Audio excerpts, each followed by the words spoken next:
nos bouteilles, là, elles arrivent neuves, hein, forcément. On les remplit, on leur met une jolie étiquette qu'on a changée, parce que cette étiquette-là s'en va bien au lavage. C'est-à-dire que dans le processus de lavage, elle va se retirer complètement sans laisser de résidus de colle. Et une fois qu'elle sera toute propre, on va pouvoir la re-remplir et puis la revendre au consommateur, et etc., etc. Donc on demande juste au consommateur qu'il rapporte sa bouteille pour qu'on puisse la relaver. Dans le cas inverse, donc c'est-à-dire dans le cas du verre perdu, comme on était jusqu'à il n'y a pas si longtemps, la bouteille, pareil, on l'achète, on la consomme, mais ensuite elle est cassée. Donc pour être recyclée, et là effectivement elle va chez les verriers pour être refondue à 1500 degrés avant de redevenir une bouteille. Donc finalement c'est un peu absurde hein, de casser une bouteille pour la refaire, c'est un peu triste.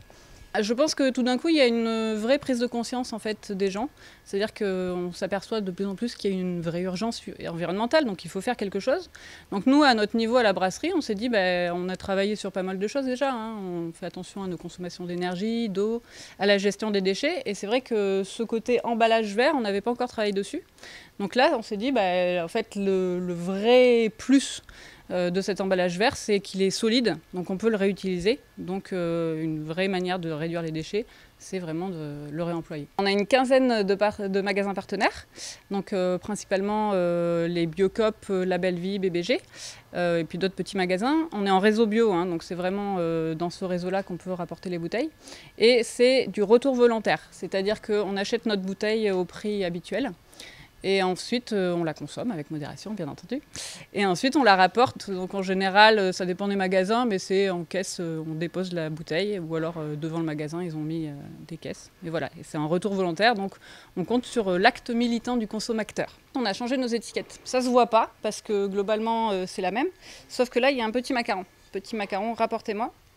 Et en fait, ceci distingue la bouteille. C'est-à-dire que notre bouteille en soi n'a pas changé, elle était déjà réemployable. C'est pas le cas de toutes les bouteilles. Par exemple, l'opération ne se fait pas sur la 33 centilitres parce qu'elle est beaucoup trop fine. Cette bouteille-là peut être réemployée jusqu'à 50 fois sans problème. C'est le verrier qui nous le garantit. Et ensuite, on a changé l'étiquette. Donc celle-ci est avec une colle spéciale qui s'en va très bien dans les processus de lavage industriel. Et c'est pas le cas de l'ancienne étiquette qui, au contraire, ferait de la pâte à papier. Et voilà. Donc c'est vraiment ce petit macaron qui dit, rapportez-moi, qui dit qu'elle est adaptée, cette bouteille, pour le réemploi. Il faut aller sur notre site où il y a la carte des magasins partenaires pour vraiment vérifier qu'ils aient cette bouteille-là. Mais ailleurs, on ne la trouvera pas.